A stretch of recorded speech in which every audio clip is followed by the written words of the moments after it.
Gear up with the pit crew and get the latest NASCAR t-shirts, hats, and die-casts at the NASCAR.com Superstore. Visit NASCAR.com/Superstore today for all your favorite gears from the drivers. And take a look at Brexton. He's having fun with Dad as they are making their way to the car to get ready for qualifying. Kids drive NASCAR, and kids drive their dads, too, as he was pointing his dad's hat in the right direction. Introducing young fans to NASCAR, engaging them through fun racing excitement and the sports personalities. Interesting, kids 12 and under in 2017 are now going to be admitted for free to all the 2017 Xfinity Series and Camping World Truck Series races. What a great initiative to get young fans involved and be a part of racing, growing the sport. Getting ready for qualifying. 3 rounds. The first round, the fastest 24 will advance into round 2. That's a 20-minute session. Then in round 2, just 10 minutes, it'll be the fastest 12 cars that will advance to round 3. And in round 3, that is where the pole winner will be determined, including the top 12 starting positions. Now, track record, if one were to be broken, could be done in any one of the rounds, but the speeds that they would have to be going would be ludicrous speed, which is what Jeff Gordon did back in 2014. They have not come close to those speeds yet as far as this weekend or this year. And that was not long after the racetrack had been paved. The cars made a lot more downforce. They actually made more horsepower then as well, so they had everything going for them to make more speed. And the cars are rolling up, getting ready for this first round. Again, it's 20 minutes. They can all go out on the track at once if they'd like, but that wouldn't be advantageous. No, you want clean air.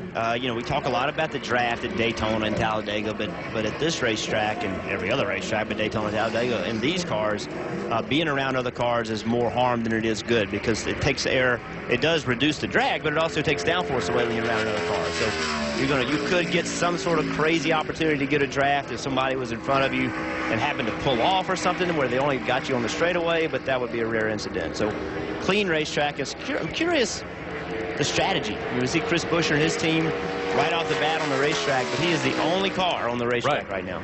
Well, you look at Chris Buescher, who is 34th in practice. I'm going with the assumption that after being 34th, they probably changed some things, probably major things, trying to find some speed in this 34 car. We know that tires have enough speed in them to run more than once. So I think the strategy for Chris Buescher's team is to get out, understand what the car drives like. You have enough time to come in, adequately cool the engine so you don't have to push water temperature. And I don't think the tires hurt at all. If anything, it helps. So I'm not against this strategy, but you look up and down pit road and no one else seems to be on that strategy. Well, and everybody is doing what we're getting ready to do, and look how fast he could go. They want to compare this speed to what he ran in practice to understand where the racetrack is. So actually ran quicker than what he ran in practice by about 3/10. So hard to know his competitor if that's because he made changes to the car. I was going to say, so what'd you learn? So what'd you learn? That Bob Osborne made some great changes, or that the track picked up? Well, I tell you what you did learn. You learned that there is an opportunity to go faster if you made the right changes, because Chris Buescher did. You just don't know, how far off he was. Some cars have an opportunity to make more gains than others because they just were that far off. But at least you know the track has some speed in it. So we'll double our sample set here. We'll go up to 2 cars. Well, Steve, is there an advantage maybe to wait a little bit, maybe let the temperature come down? They're not going to catch a cloud because there's not one in the sky right now. So that's not going to be something that they would wait on. But would you wait till later in the session just to see if potentially it cools down enough that you could find some more speed? Well, I think if we were in the top 20 in practice and had confidence we had speed to move through, I wouldn't run before maybe halfway through the session. Leave just enough time to go back out if something happened, if we had traffic, if the driver made a mistake, if just things didn't work like we thought they would work. But if we thought we could easily move forward, we would wait, because you see right here, Michael Annett is going to get out of the gas. He drove in very deep into turn 1, tracked into the green, and then you hear, then we aborted to get up out of the line. So So I don't know. Now you have a sample set of one car going faster and one car not even completing the lap. I'm not sure if that's a confidence builder. Well, and what you just said about tires, it's not a huge penalty. If the tires can go fast, make the mistake, shut it down, come in, cool it back off. And just for reference, the speed that Chris Buescher ran, the 36.80, in practice, that would have put him in 29th. So it's not like he went out there and laid a lap time down that would cause everyone on pit road concerned that I got to go right now. Right. David Ragan. As of recently, David Ragan has been mentioned many times in relation to Chris Buescher because the two were fighting for 30th in points. David Ragan had it until last week, and after a relatively good finish for Chris Buescher, now Chris Buescher is in the top 30 in points and eligible for the chase. David Ragan right on pace with Buescher. David, a 30-year-old out of Unadilla, Georgia. You see there's a few other cars on the racetrack. We have Paul Menard, Sam Hornish Jr. Paul Menard tracking a little over 3/10 better than Chris Buescher at the moment. Paul Menard in practice was 20th fastest in practice. He ran a 36.22 in practice at 20th. So let's see what he can run right now. I don't think it's going to be quite that fast. It's a 47 for Paul Menard, so a little bit slower than what he ran in practice. 2.5 tenths slower.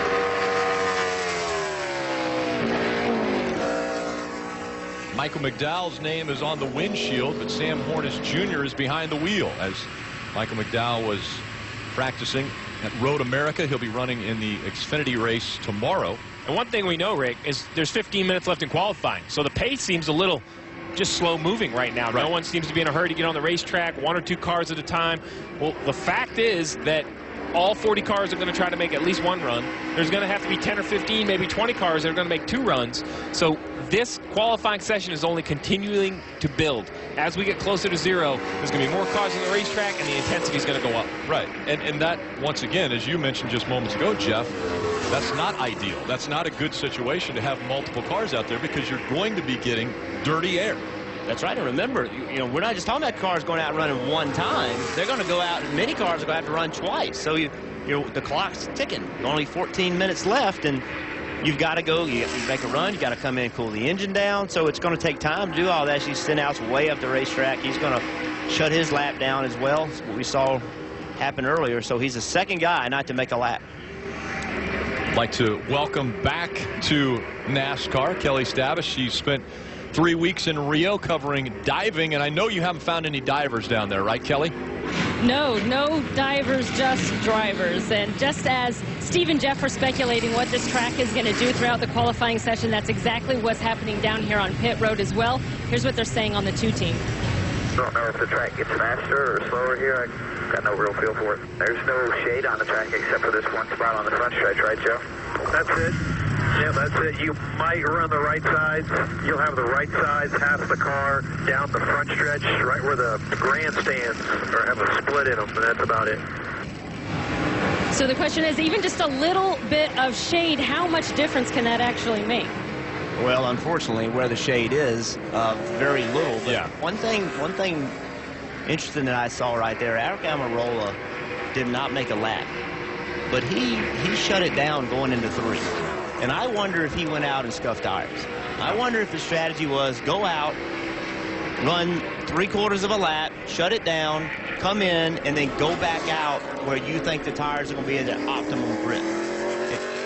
That is something to consider. Yeah. Now, the longer these cars sit, they're not going to have that option. But the way Aric cut his car down, it made me wonder if that's what he's doing. I kind of like what Brad's doing. He just drove right by the line. He's, you know, why wait? 12 minutes left. Let's go see what this thing has. Yeah, I mean, what is another 6 or 7 minutes going to matter, really? Brad Keselowski is making his way out onto the track now. He actually had some track time a little bit earlier than everybody else in the Sprint Cup Series before the noon time when they were on the practice or on the track. And Kelly Stavis joined Brad in that beautiful turn of the century car, one of the first Fords. Took a lap here at Michigan. I'm not sure I would have wanted to been on that car with them, but turning a little bit more speed in this one. But Bithell just ran a 36.15 to go first. I wonder if that counted as a test for Brad. It was a different tire, so I think he was okay. Well, between Greg Biffle and Brad Keselowski, they're going to prove what kind of grip's on the racetrack, because Greg Biffle had only run a 36.33 in practice. He picked up a 10.5 to go to the top of the board, and it looks like Brad Keselowski is tracking right on that, maybe just a touch better than Biffle, just behind him at a 36.16, and Brad had run in practice an 11, a 36.11. So a little slower. So Biffle, to our point, Biffle has found speed in his race car. And again, we heard from Martin Truex Jr. earlier. He predicted an 85. He said 85. That's a 35.85. Right now, nobody has broke the 36-second mark. Don't tell Kurt Busch, because he's tracking. He's about to. Yeah, he's getting ready to run an 85 or better if he gets through 3 and 4, tracking the wrong direction on the corner entry. Will he gain it back on exit? A little. He might break into the 35s, but just barely. Alex Bowman's time. He looks good right now. Kurt Busch doesn't break into the 35s. He's 36. Mike Massaro. And Rick, just a little update on the 43 of Eric Almirola. You saw he went out, turned one corner, and then aborted that lap, came back down pit road. I just spoke with his crew chief, Trent Owen. He said they were awfully tight in that first run, and they decided not to complete that lap necessarily. Now, they went out on stickers originally, but obviously they're scuffs now. And Alex Bowman in the 88, subbing for Dale Earnhardt Jr., has now set the fast speed in round 1. Again, the number that everyone will be looking at will be the 24th position. And currently there's only been 14 that have been on the track. And we're almost 10 minutes into this 20-minute session. I tell you what Alex Bowman and Kurt Busch did, though. They brought the energy on pit road up. Ever since those 2 laps were run, everybody's creeping forward. That line isn't as patient as it needs to be anymore. They're trying to make a lap. As we're on board with Austin Dillon there, he's about a half a second off. That seems a bit concerning. Kyle Larson, though, he's looking to run the fastest in the session so far. Heard that. Guys, we're going to have to go again. Yeah, he knew it. Larson to the top. Yeah, Larson, 35.884, over 200 miles an hour. And that's an average, Rick. Right. 200 mile an hour average. That is well north of 215 miles an hour at the end of the front stretch. Regan Smith, 0.7 of a second off of what Larson just ran.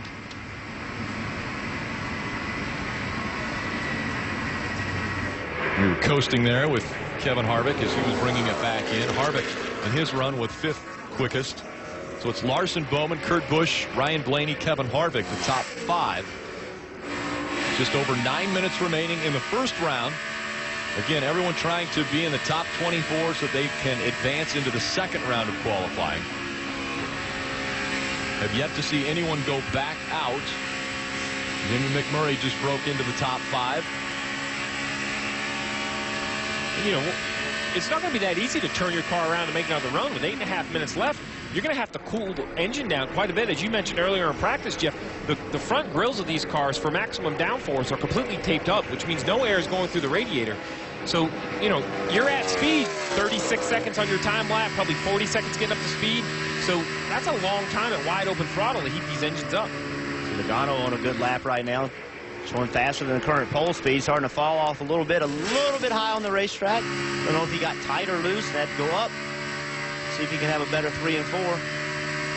He really put it in perspective. Entering the corners at those speeds, you just have to guess or have confidence you know what the car is going to do when it gets to the corner. Listen to how early he gets back into the throttle.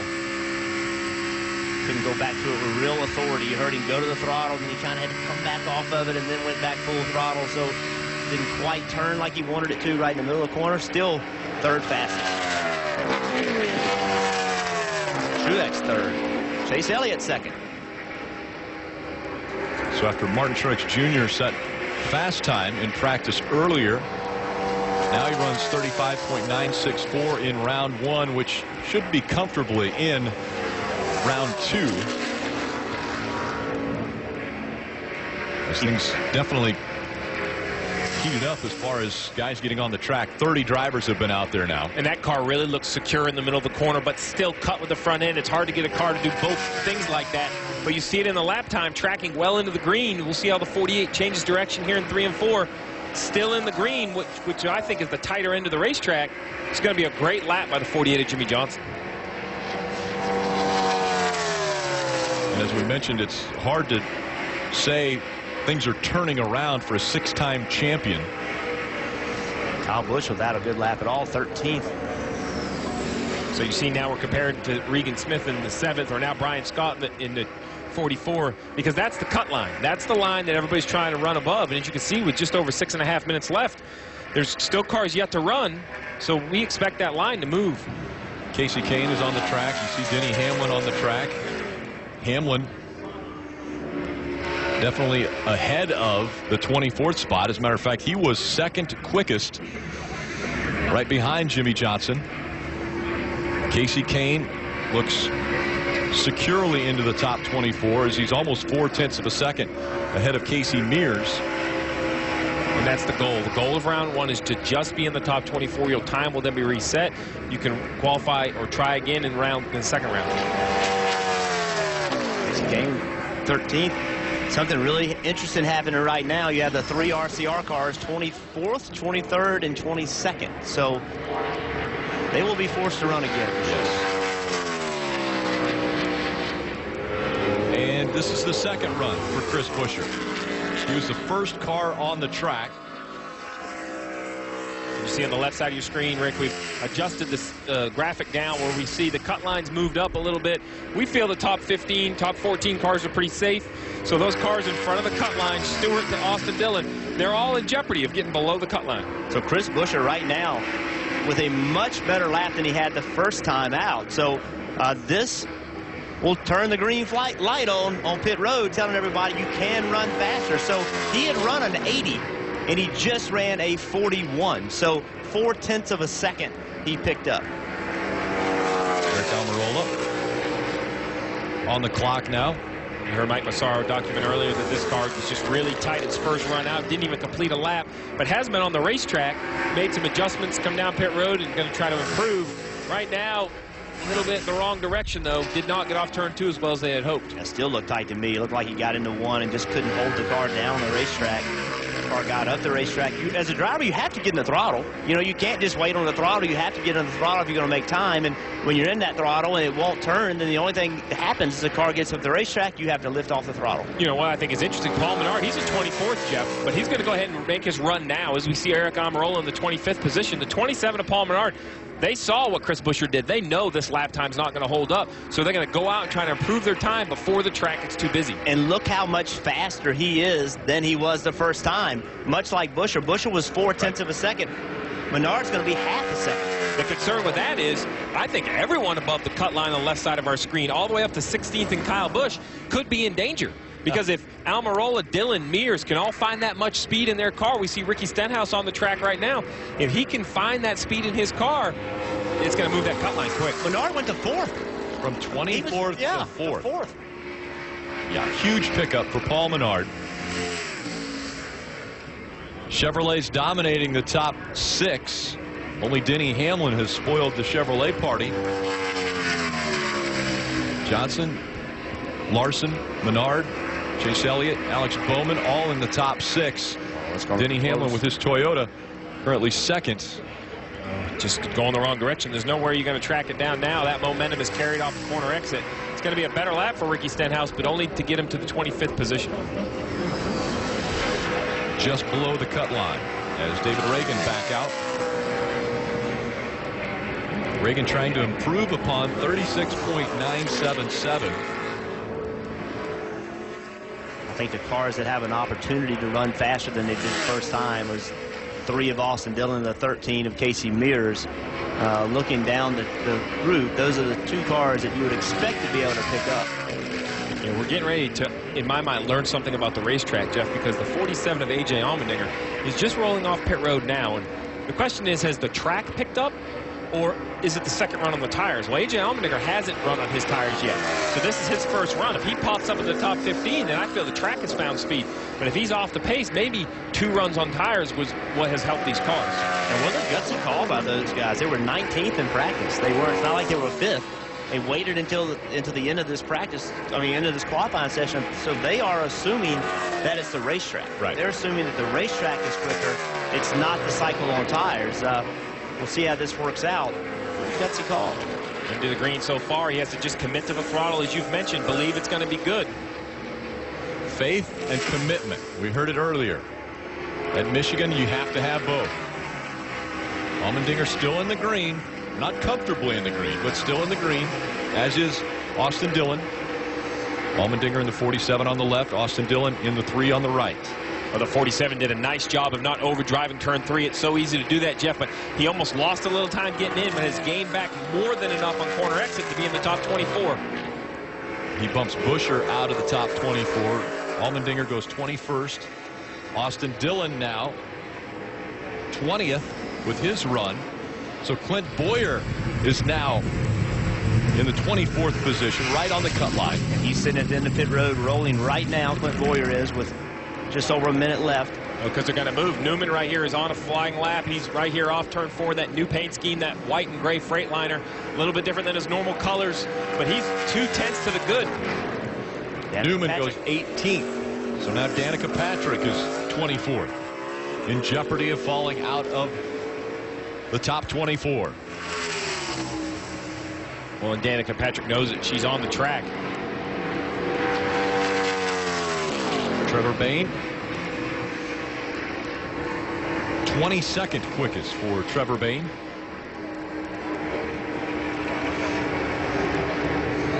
Brian Scott back out in the 44. And there's a lot of cars with 30 seconds left. We knew it was going to get busy, Rick, and it has. There's 7 or 8, 9 cars on the racetrack all trying to make laps, and they're actually pretty close. If you look down the front stretch, they're only 20 or 25 car lengths apart. I think that could affect their handling. This will be the last car to go across the start-finish line with a chance to take time. And the line's going to move, and look at, we have Bowyer trending better, Patrick trending better, Buescher trending better, and Almirola. We could move all the way up the bump line to maybe Trevor Bayne or even Austin Dillon. Oh, Bowyer got tight off at 4. You got to be able to hang on. He goes to the red, and Bowyer stays 25th. And that's how easy you can lose it right at the last minute.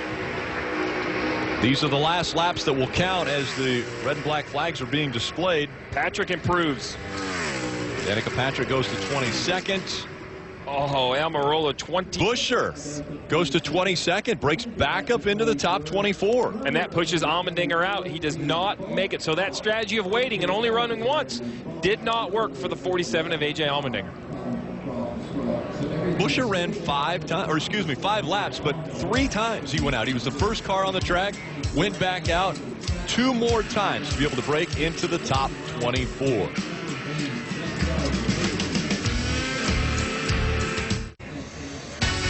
Some are elated and some very disappointed after round number 1. A.J. Allmendinger just outside the top 24, so he will not advance into round 2. Here are the drivers that will not move on. A.J. Allmendinger at the top of that list. Clint Bowyer went out 2 times and tried to put together a good lap to get into the top 24. Didn't make it.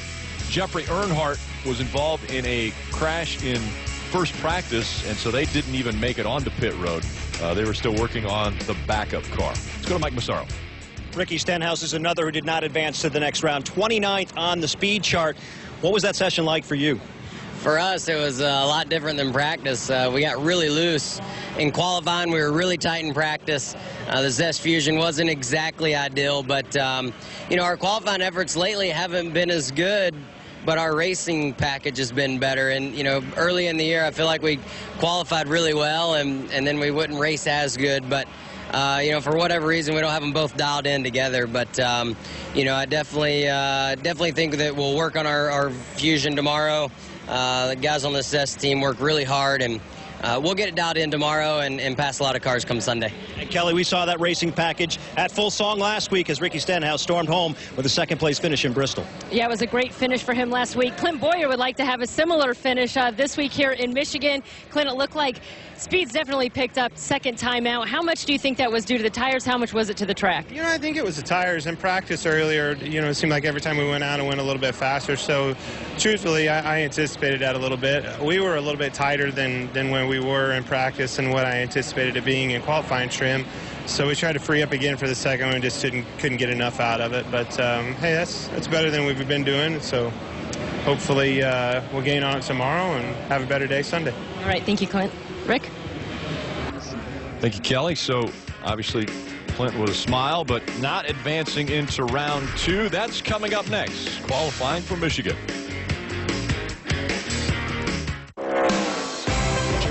Johnson will go to victory lane for the 76th time in his Sprint Cup career. He ties Dale Earnhardt for career wins.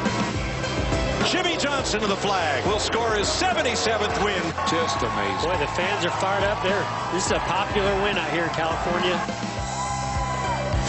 And Jimmie Johnson with that Superman cape on. His last win, the 77th win, still searching for speed, but seemed to have found something in that first round as he was the fastest in the first round. We'll see if that equates into potentially a pole in round 3. How do you find speed, though? We hear drivers, crews talking about, well, we need to find some speed. How do you find it? Well, first you decide where you think you're going to work on it, because it's much different working up to the race weekend at Michigan versus at the racetrack. When you're at home, it could be finding downforce in the wind tunnel, finding a little more horsepower in the engine dyno, perhaps finding a better suspension package. But once you unload at the racetrack, you're committed to that aerodynamic setup, committed to that horsepower. So then it's handling of the race car. Does the driver like the way it's balanced? And Jeff, is it just fast? Maybe it's an attitude thing. Maybe the car drives fine, but it's slow. It needs to be lower to the racetrack with the back of the car or higher in the back of the car. There's a lot of things you can adjust attitude-wise to increase the lap time.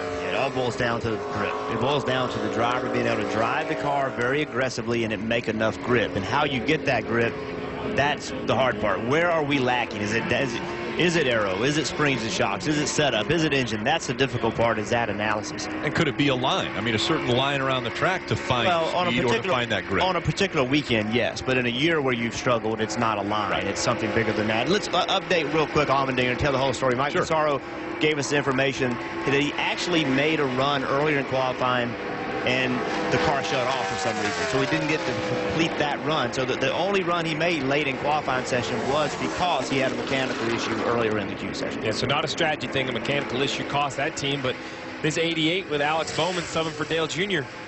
Great run. Only took one run in first practice. That's for a guy that has run a lot of Cup cars, but this, you know, we talked about this downforce package, very low on downforce. We heard in practice Sam Hornish, who hasn't been in a car much, struggling a bit with this package. You know, impressive for this young man to get in this car and show speed. Used a lot of racetrack off it too. I'm curious if that was because he was in the throttle or because he was out of the throttle. Sometimes you use a lot of racetrack because you're trying to catch up with the car. 35.89 though, very impressive first lap out. That's an improvement over his first qualifying session. And could that be the tires then? Obviously, we had mentioned that he only made one run in the first session. Now coming back, this is his second run qualifying, and he goes out and he's faster. Joey Logano? That's what's impressive to me is it's one thing to go out and run a decent lap, but now so far Logano is just barely ahead of him. Austin Dillon behind him, Kurt Busch behind him. So, you know, it looks like that 88th lap is pretty decent. Ryan Blaney, fastest at a 35.83.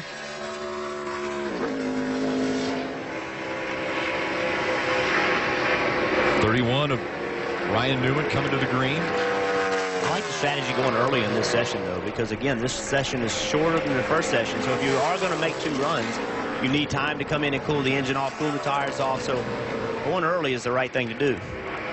Mike Massaro. Just an update on Ryan Newman. During the first session, after the first run he made, he admitted to his team, he said, look, I underdrove it a little bit. I could pick up some speed. You saw him do that on the second run. But in between these two sessions, he was doing something I thought was rather interesting, and it has become very common here in this series.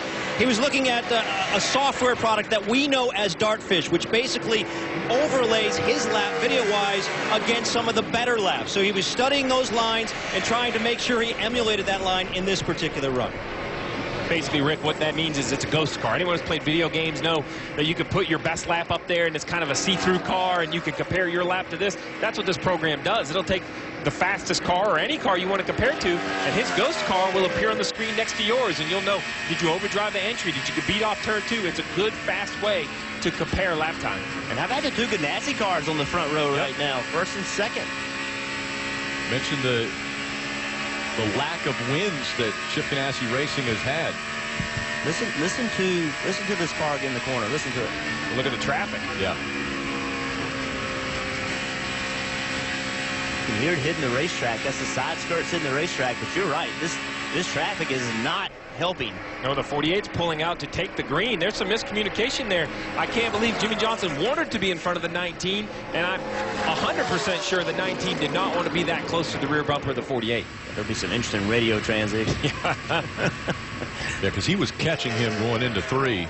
It's the worst place. I mean, you don't want to catch anywhere, but he had to commit to turn 3 in that dirty air. We'll see how the lap of Jimmy Johnson is, though. Now, it wouldn't have hindered Jimmy. No. I mean, nothing was in front of him, so it wouldn't have hurt Jimmy, but it definitely hurt Carl Edwards. And it's just a mistiming. You know, what happens is a spotter tells the driver when to go, and he has to time it. And then the driver leaves on the bottom. He has to run all the way around the racetrack on the bottom on the apron. And if the spotter says go and it takes the driver a little bit longer to fire his engine up, a little bit longer to get it in gear, any of those little things can add up. And, of course, at 200 miles an hour, if you miss it by 2 seconds, that's a great deal of time on a racetrack. Kyle Larson, Jamie McMurray are 1 and 2. Matt Kenseth right here just pops into the 12th position. So now everyone will be, well, it's going to be Ryan Newman that everyone's going to be compared to, as Newman is now 12th, as Chase Elliott went to second quickest. About the 2 fastest, Larson and Elliott. What are their ages? I was going to say, I think that's a total of about 42 or 43 years between the 2 of them. So Kyle Larson at 24 and Chase Elliott, I believe, at 20. So they're younger than you, Rick. They are definitely younger than me. Together. I meant together. Yeah. Yes. Greg Biffle. We knew what you meant. I just want to clear it up. You shouldn't say it with so much enthusiasm. Well, unfortunately, they're a lot younger than me. Greg Biffle trying to advance into the top 12, and that lap's not going to do it. 21st quickest is Danica Patrick out on the track now. So now it's going to be interesting with 2 cars left to run, Danica Patrick and Chris Buescher. That cut line is, you know, solidly established right around a 35.90. So you look at those guys below the cut line, cars you would expect to run you know, more than once. Kenseth, Truex, Stewart, Kyle Busch. You mentioned, Jeff, at the beginning of this session, the strategy of going early with enough time to make a second run. We'll see if they'll be able to do that. And you just started down the list. You went Kenseth, Truex, Stewart. Well, guess what? Kyle Busch, Keselowski, Austin Dillon, Kurt Busch. I mean, there's a lot of fast cars that are going to go again. All right, remember, Jimmy Johnson was out in front of Carl Edwards when he was on his Q run. This is what they had to say on the radio after that mishap. Are you kidding me? Yeah, that's terrible. At that point, he could have just blended behind us when you were rolling there. Yeah, no joke, man. That's piss poor there. Well, and I think a lot of the frustration, you know, it's a 2-mile racetrack. Right. You'd think at 2 miles you could find a spot. But one thing I will say, I'm not saying the 48 did it on purpose, but as we get closer to the chase, as we get in the chase, this isn't intramural sports. This is professional sports. Yep. And I'm not going to go out of my way to hurt a competitor, but I'm also not going to go out of my way to help a competitor. And if I'm in the gas and I'm at speed, oh, well, I'll apologize after. And I don't believe that's what the 48 did right there, but we're going to talk about pit pick. We're going to talk about qualifying, practice. Any way you can distract one of your competitors, you're going to try to do it. And he mentioned he could have just slowed down and blended in behind. Right. Yeah, that's not going to happen. the only way you can do that is to literally slow down on the apron. The spotter has to say, hey, look, we're going to mess up. We're going to mess up the 19 car. Or when you get on the back straightaway, look and say, uh-oh, we're going to mess somebody up. And then you'd have to back out getting into 3. Well, now you have killed the lap. Right. You have to come in and start over. Right. So that's not a sacrifice that a competitor is going to make. Who do you want mad at you? Another team or your own team? I think Jimmy Johnson probably made the best bet there. But it still doesn't help. But with 2 minutes left, we're going to start to see this second wave. And right here you see it. Kyle Busch pulling off pit road. In front of him, already rolling off pit road, the 41 of Kurt Busch, the 14 of Tony Stewart. So you said it, Jeff. It's 10 minutes. Guys are going to try to make 2 runs, and here goes the second wave. The question is, if you're Casey Kane, if you're Ryan Newman, do you make a run? Because you don't have time to wait. You have to make a run. You have to be prepared to make a run. But, you know, there's an old saying, Steve, in racing, that you bring your friends with you. And, you know, you're right. If you're going to make somebody mad, you make the smallest group possible mad, and that's not the group on your team. So Carl Edwards rolling also once again. Will try to improve upon the mark that he put down on his first attempt in this second round, as Kurt Busch, he is now on the clock, trying to improve upon a 36.135. Kurt currently 19th quickest. Well, Rick, we already saw Jimmy Johnson get in the way of the 19 car as we see Kurt Busch go down the backstretch. Pit road and the racetrack is getting full. With a minute to go, there are 4 cars on pit road. Remember, you don't want to, as you hear Kurt Busch not real happy with his corner right there. You see going by, there's a line on pit road, and you don't want to get in someone else's way, but more importantly, you have to get the green flag still in a green track condition. Right. So you have 49 seconds to get back around and take the green flag. And it's going to be close for a few guys that are just rolling off pit road right now, unless they get up to speed quickly. But once again, you don't want to jump in front of one of your competitors, and you don't want to be in the wake of one of your competitors. Yeah, so if you see 2 cars leaving the backstretch right now, Paul Menard is 4 car lengths behind the 19 of Carl Edwards because he's not sure he's going to take the green. And 23 seconds until the laps stop counting. Matt Kenseth is tracking into the green. The 78 is now taking the green. How about Martin Truex Jr., who was fastest in practice and currently outside the top 12? Yeah, but we've talked about this tire combination. He'll have a time to improve it. So both of those cars, their laps will count. They'll be the last 2 cars on the racetrack. Will be the 19 of Carl Edwards and the 27 of Paul Menard. But the 27 has hurt his chances being right behind the 19. And the 19, you know, he's 10th fastest right now and on the racetrack. And it's easy to say from up here, but I think if I was his crew chief, I'd tell him to stop. You know, there's really no one out there that can beat him right now. I'd just tell him to come in. No, right now, really, all he's doing is hurting the 27 of Paul Menard. The 27 pulls off. That lap's not going to be good enough for him. And with that, we've set our top 12. No one is going to improve, and somehow Ryan Newman successfully ends up 12th at that 35.90. Congratulations to him. I didn't think it would hold up. Another cycle on the tires for Carl Edwards. He heated the engine back up again. They'll have to bring that back in, cool it off. The next round, only 5 minutes. You're going to get one shot at it in the final round, 1 lap. Could that benefit Carl Edwards going out there and maybe having a little bit of heat in the tires? We've seen a little more speed on the second runs, maybe even the third runs. Well, right now we have Kyle Larson and Chase Elliott both at 35, 66, and a 69. So Kyle Larson has to be your favorite going into round 3. Kyle Larson still looking for his first win in the NASCAR Sprint Cup Series. It helps to start up front here at Michigan. Round 2 is complete. Welcome back to Michigan International Speedway as qualifying just about to kick off for the 3rd round. Matt Kenseth not advancing. Neither did Martin Truex Jr., who was fastest in practice earlier today. Tony Stewart, Kyle Busch, big names that aren't moving on to that 3rd round. Brad Keselowski also in this list. Austin Dillon, who was 17th. Mike? And he gave it everything he could to advance to the final round. Came up just a little bit short, 17th. What was it like trying to find that speed that might have got you inside the top 12? Hey, it was tough, man. We struggled a little bit there today, and just right where we were kind of in practice too. So we got some work to do. I'm proud of these Cheerios boys, though. They'll do a good job getting us back where we need to be. Just haven't had it really all weekend long. None of our cars. Newman got in the 12th spot, but hopefully we can learn from what they did that final round. But it seems to be the lack of speed right now, but we'll find it hopefully tomorrow and go into the race with a good car. And guys, Austin Dillon's been looking forward to this race for quite some time, and rightly so. Came off a very strong finish last week. Been running really well, Kelly. Standing by with Matt Kenseth, who will start 13th. Maybe it is a lucky number for you. You've had some really great finishes starting 13th. Take me through that qualifying, though. Did you think you'd have a little more speed again in the second round on the second run?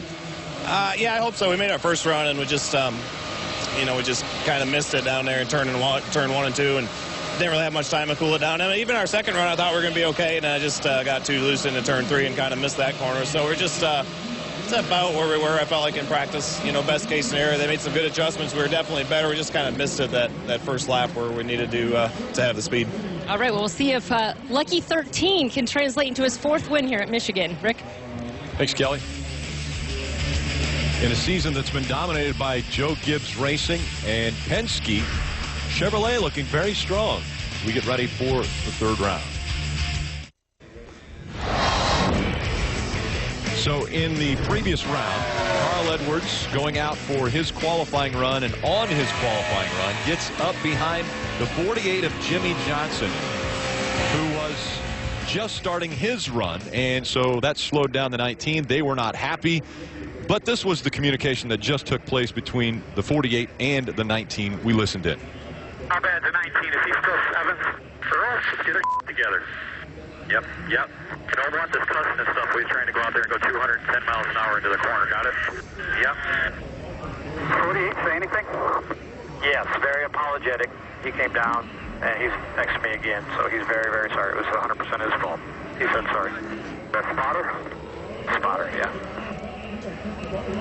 So that's the way communication goes on the spotter stand. That's kind of the one area where they can talk to each other. Yeah, and they did it through spotters. Concern on the 48 radio. They really didn't want to mess up the 19, and unfortunately, poor Earl on top of the stand made a mistake. And that's what I mean. We all make mistakes. Unfortunately for his mistake, it affected a car that wasn't his. So, you know, no harm, no foul. Luckily, both cars made it into the top 12. You know, and it didn't really affect them so much in the sense that they made the top 12, but they were so close to the cut line that they had to go make another run. Right. And I think that was really the biggest penalty, was that it hurt them enough. If they were 5th or 6th, then they wouldn't have had to put those laps on the tires. So mistakes happen, especially in competition. One thing we should make note of here is that heard a lot about the Toyotas and Joe Gibbs Racing, but if you look at this top 12, there is a lot of Chevrolets in the top 12 today. Absolutely. Top 12. There are 8 Chevrolets in the top 12. So an impressive day for Chevrolet in this qualifying run as Joey Logano in his Ford goes out onto the track. Yeah, it's an interesting. Everyone is slow moving in the first session. Joey Logano is really the only car we have on the racetrack. And you mentioned those 8 Chevys. That's coming off from sweeping the weekend at Bristol. Yep. Both Truck, Xfinity, and Cup. You know, when we talk about teams working to get better, it's been well documented. Hedgett Motorsports is trying to find more speed, but that goes for the manufacturers as well, especially here in Michigan. Everybody wants to run well here. You can see that shade has crept onto the racetrack a little bit. Not much, but at the entrance of turn 1, their shade allows the drivers to drive a little bit harder into there. A little bit harder than 218 miles an hour. Well, it's always 219. Joey Logano, the first to be on the clock. We're going to see right here, remember, Kyle Larson was fastest in session 2 at a 35.66. The 22 didn't show that speed in the first session, but he might find it here in session 3. We'll see. 35.69. Finds just a little bit more in the tank. And went to the apron there. Tried to make the track just a little bit shorter. Try to make it as straight as you can. It's nothing straighter than a straight line, and nothing shorter than a straight line. So you leave turn 4, you try not to bind the car up, but you try to turn the car and just go as straight as you can, the shortest distance to the start-finish line. It's so important right here is Jamie McMurray. You see him rolling off the apron. He's got to carry as much speed as he can. By rule, you have to stay below that apron in qualifying and practice and everything. They do not let cars drive up on the racetrack anymore. So carrying that speed down the back straightaway and into 3. Try to lift a little early into 3. Use as much racetrack as you can. Go back to the throttle as quick as you can. The whole goal here is to carry the speed to the start-finish line. Because remember, the minute he gets to the start-finish line, he's on the clock right now until he lifts off the throttle. If you got turn 4 speed good, then that helps your overall speed into turn 1. What do you predict the pole to be? I think it's going to take right around a 35.60, maybe just a touch slower than a 35.60. We see a 69 in Logano's P1 right now. We'll see if anybody can go quicker. Right now, Bowman tracking just a touch quicker. Alex Bowman, again, subbing for Dale Earnhardt Jr. for just this race. Jeff Gordon will be behind the wheel for the Darlington race next weekend. And Jamie McMurray is second quickest. Only 2 cars have taken time. Now Kevin Harvick moves to second at a 35.75. It's not the pole for Bowman, but that is a solid run at a 78. Yeah, 35.78 P3. And this would be his best start wherever he ends up in this final 12. This would be his best start ever in a Sprint Cup car.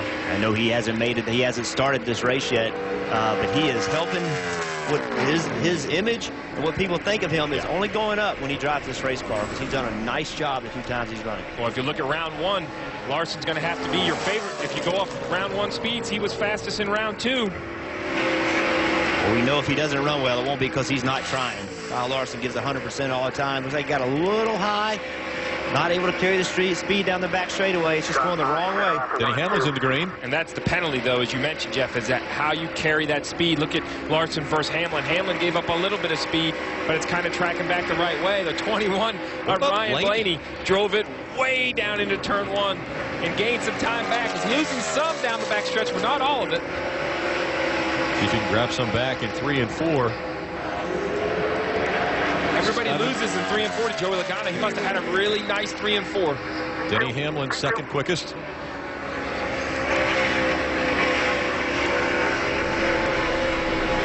Ford, Chevy, Toyota. Right now, the top three: Logano, Johnson, Hamlin.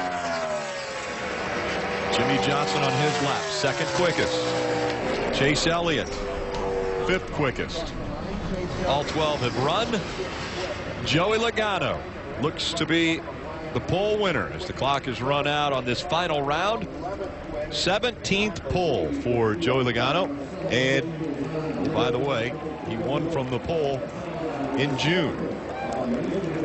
It's the third pole at Michigan for Joey Logano. Can he do what he did the two previous times, which is get to victory lane starting up front? We'll hear from him after this.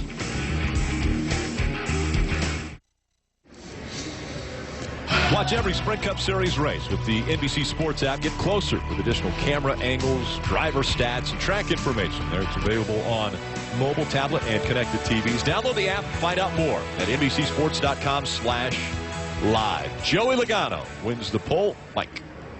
And is becoming a familiar sight here at the Michigan International Speedway. Joey Logano on the pole. In the spring, you were on the pole and you translated it to a victory. Will you be able to do it again? I hope so. Track position is a big deal here. That pit stall #1 is a big deal as well. So being able to give our pit crew the advantage to try to keep the track position throughout the race is going to be key. Obviously, this race turns into a strategy fest, but awesome for the Shell Pennzoil team to get another pole here. I didn't think we were going to get it after the first 2 rounds, and Todd said, go out there and take it. And I said, sure, I'll do that. And made some good adjustments. I was able to hit my line a little bit better, and the car did what I asked it to do that time, and we were able to get the speed out of it. So neat to be able to start front here again in Michigan. Why did you have doubts after the second round? I didn't think my balance was that bad. It was a little bit off, but nothing horrible by no means. And I thought I was still a couple tenths off from the fastest car, so I was like, I don't know, but I don't know, a little bit of will made it happen. Congratulations. Thank you. Joey Logano on the pole here in Michigan, Kelly, again. And as you can see, we just see Jimmy Johnson having a quick word with Carl Edwards. We documented that mishap as Jimmy came out off pit road in front of Carl. What did you just say to him right now? Plain and simple, sorry. I hate that he had to run a second run and put more laps and temp in his tires. Just a simple mistake made, and it's awfully confusing for the spotters trying to send us out as cars are finishing their laps. And the 2 cars in front of him and the one behind him were finishing, and he clearly was not, and we were under the impression he was. So feel terrible. I'm glad that he's still got a decent starting spot out of it. But through all of that, just an awesome day for this Lowe's race car, this Lowe's race team. We keep stacking pennies and making this car better and better. And my hat's off to everybody at Hendrick Motorsports and all the hard work they're putting into things. And great practice, great qualifying. We need some more good practice sessions tomorrow and roll that into a nice race.